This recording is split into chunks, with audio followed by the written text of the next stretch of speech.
Just another beautiful day in Colorado. So today we're going to be fishing the local lake near my dad's house. We haven't had very much luck at this lake. One of my friends recommended that I try to use live bait here. We've been using lures, and so far the only thing we've caught is a crappie. So today I'm going to be using inflated worms on the bottom. Every single time I fish this lake by myself, inflated worms on the bottom have worked really well. So we'll see what happens today. As far as the surrounding area, the mountain right in front of me is actually the Cheyenne Mountain complex. Okay, so let's talk about the Cheyenne Mountain complex. If you've ever watched a movie about the military or seen something like Star Trek, you've probably heard of this place. It's basically the real-life version of a secret, super high-tech underground lair. Located near Colorado Springs, Colorado, the Cheyenne Mountain complex is a massive, top-secret military installation that has a reputation for being one of the most secure places on the planet. But what makes it so special, and why is it still such a big deal today? First things first, Cheyenne Mountain isn't just a mountain, it's a whole friggin' fortress. The complex is built inside the mountain, which is made of granite, and the whole thing sits about 2,000 feet above the surrounding valley. This location wasn't picked by accident. The mountain provides natural protection, but it's also surrounded by a bunch of military installations, which means it's strategically perfect for keeping an eye on things.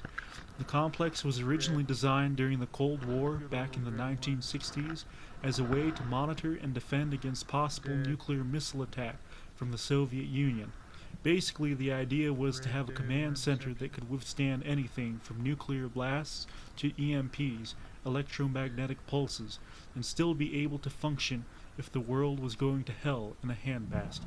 So when they built the Cheyenne Mountain complex, they weren't playing around. The whole facility is protected by 1,300 feet of solid granite, making it nearly impenetrable. The complex itself has a series of enormous blast doors that can close in seconds if needed, and inside there are all kinds of cool military tech and equipment. There are also special features like shock absorbers built into the walls to cushion the building if there's an explosion or earthquake. And if that's not cool enough, the whole facility is set up to be self-sustaining for long periods of time. If everything outside went dark, Cheyenne Mountain could keep running without needing supplies for several days, maybe even weeks, depending on how things went. It's basically a doomsday bunker for the military designed to make sure that no matter what happens on the surface, they can still respond and coordinate efforts from within the mountain.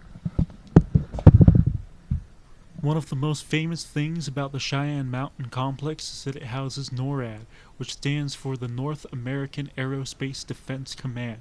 NORAD is responsible for monitoring the skies over North America and keeping an eye out for any potential threats, like rogue missiles, enemy aircraft, or anything else that could spell trouble.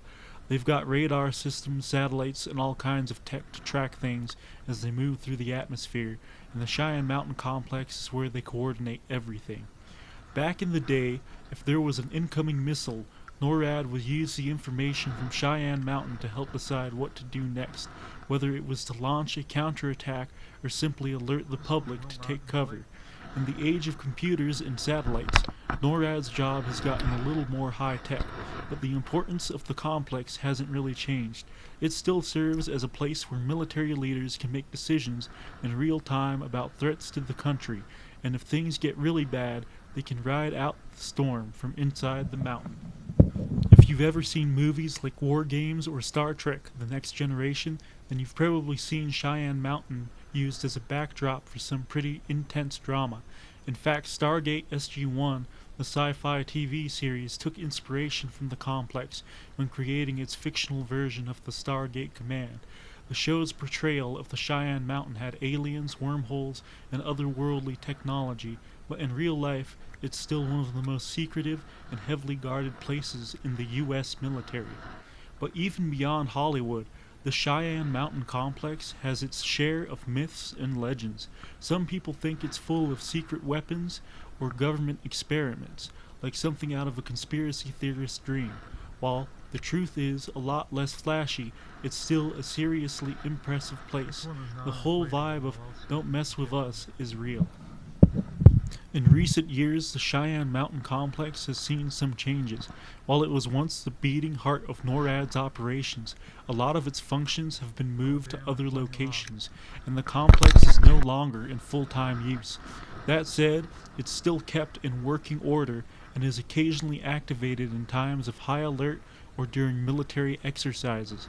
Today, the complex is home to various military operations, and it's still a critical part of America's defense infrastructure. It might not be as active as it once was, but is always ready to kick into gear if things go south. The Cheyenne Mountain Complex is the kind of place that most people will never see and can't even imagine. It's a massive military installation built into a mountain designed to withstand nuclear blasts and help defend the country from the worst kinds of threats. Sure, it's got a bit of mysterious vibe thanks to all the Hollywood myths and conspiracy theories, but in reality, it's a real-world symbol of America's military power, ready to protect the nation no matter what. So whether you're into history, technology, or just cool secret bunkers, Cheyenne Mountain is definitely one of the most interesting places you'll ever get to visit.